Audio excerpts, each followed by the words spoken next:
Hello friends, कैसे हैं आप। आज मैं आपको बायो की chapter how do organism reproduce के नोट्स बताने जा रही हूँ। आशा करती हूँ आप लोगों को समझ में आएंगे। तो गाइस, हम शुरू करते हैं। सबसे पहला टॉपिक है हमारा रिप्रोडक्शन। रिप्रोडक्शन क्या होता है?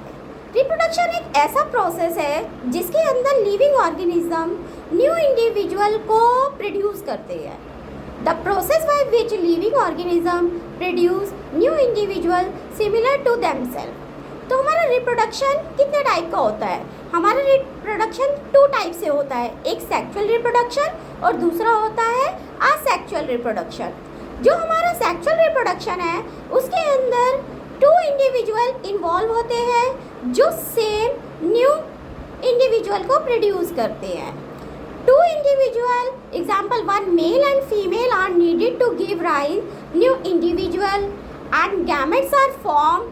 New individual is genetically similar but not identical to parents, adopted by higher organism. And sexual reproduction, asexual reproduction क्या होता है? A single individual give rise to new individual. इसके अंदर सिर्फ एक सिंगल सेल की ही जरूरत होती है। इसके अंदर gametes are not performed and new individual is identical to parents. जो भी नया इंडिविजुअल बनता है वो अपने पेरेंट्स से आइडेंटिकल होता है and adopted by the lower organism. तो फ्रेंड्स, ये क्वेश्चन जो हमारा है वो आपको डिफरेंस में भी आ सकता है। नाउ फ्रेंड्स, आगे चलते हैं। नाउ फ्रेंड्स, अब बात आती है अगले टॉपिक की, मोड्स ऑफ असेक्सुअल रिप्रोडक्शन। तो हमारे असेक्सुअल रिप्रोडक्शन के क्या क्या मोड है? तो सबसे पहला है फिजन। फिजन क्या होता है? In the process of the fission a unicellular organism split to form 2 new organism.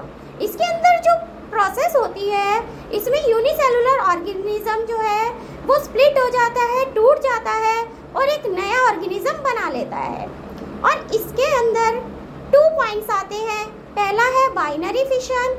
In binary fission the parents organism split to form 2 new individual. Example हम अमीबा का ले सकते हैं, पैरामीशियम का ले सकते हैं। इसके अंदर 2 सेल परफॉर्म करते हैं। तो नाउ फ्रेंड्स, जो हमारा अमीबा का रिप्रोड्यूस क्वेश्चन है वो हमारा 3 मार्क्स का क्वेश्चन पेपर में आ जाता है। तो इस क्वेश्चन को आप ध्यान से करिएगा। तो मैं आपको बताने जा रही हूँ अमीबा के बारे में। Amoeba reproduce by the binary fission by dividing its body into 2 parts. When the amoeba cell has reached its maximum size of the growth, the first nucleus of the amoeba lengthen and divide into 2 parts. After that, the cytoplasm of amoeba divide into 2 parts. One parent amoeba divided to from 2 smaller amoeba called daughter amoeba.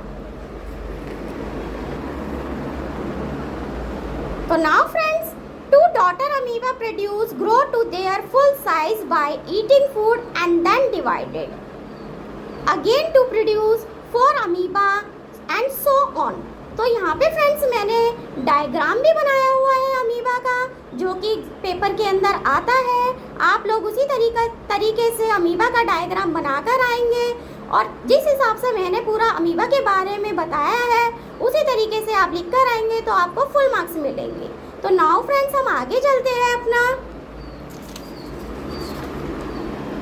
Multiple fission. Multiple fission क्या होता है friends? These are many cells are form. इसके अंदर बहुत सारे cells form करते हैं। Example Plasmodium.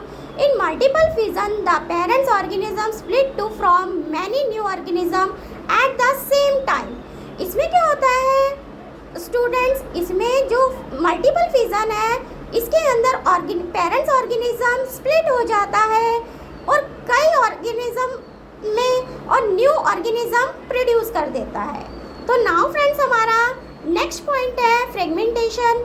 The organism break up into smaller pieces upon maturation. Each piece develop into 2 individual.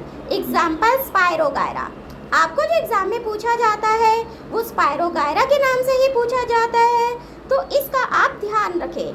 फिर हमारा अगला पॉइंट है रीजनरेशन।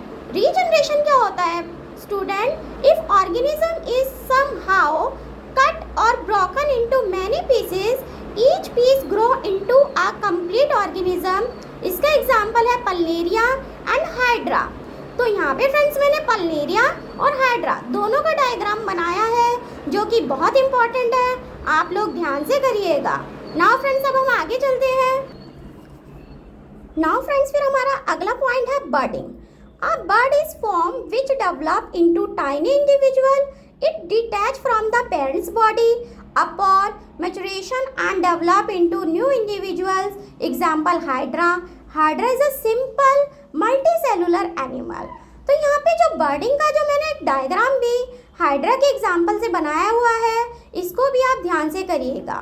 फिर है हमारा next point spore formation. Spore formation क्या होता है student? Spores are small bulb-like structure which are covered by thick walls under favorable condition. They germinate and produce new organism. Example, rhizopus fungus. It reproduce by forming spores.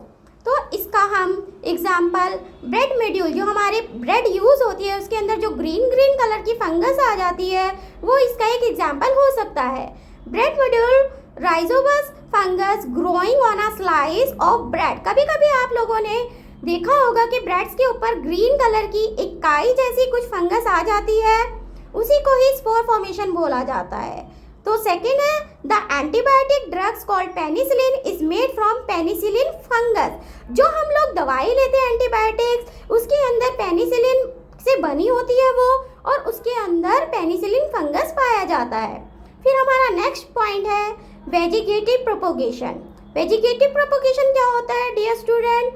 In vegetative propagation new plant are obtained from the part of old plant like stems, roots, leaves without the help of any reproductive organ. तो now friends अब इसके भी parts होते हैं। ये कैसे कैसे होता है? फर्स्ट है by leaves. Bryophyllum plant can be reproduce by vegetative propagation. ये leaf notches bear buds which develop into the plant. Leaf के ऊपर आप लोगों ने देखा होगा छोटे छोटे प्लांट्स आ जाते हैं, उसी से वो एक न्यू प्लांट का रूप ले लेता है। फिर है by stem. Potato, ginger, money plant can also be grow by vegetative propagation by using a piece of its stem. By roots, the roots of the guava plant have buds which can develop into new guava plant. Example potato, guava, banana, etc. Now friends, हमारा अगला topic है artificial propagation of the plant.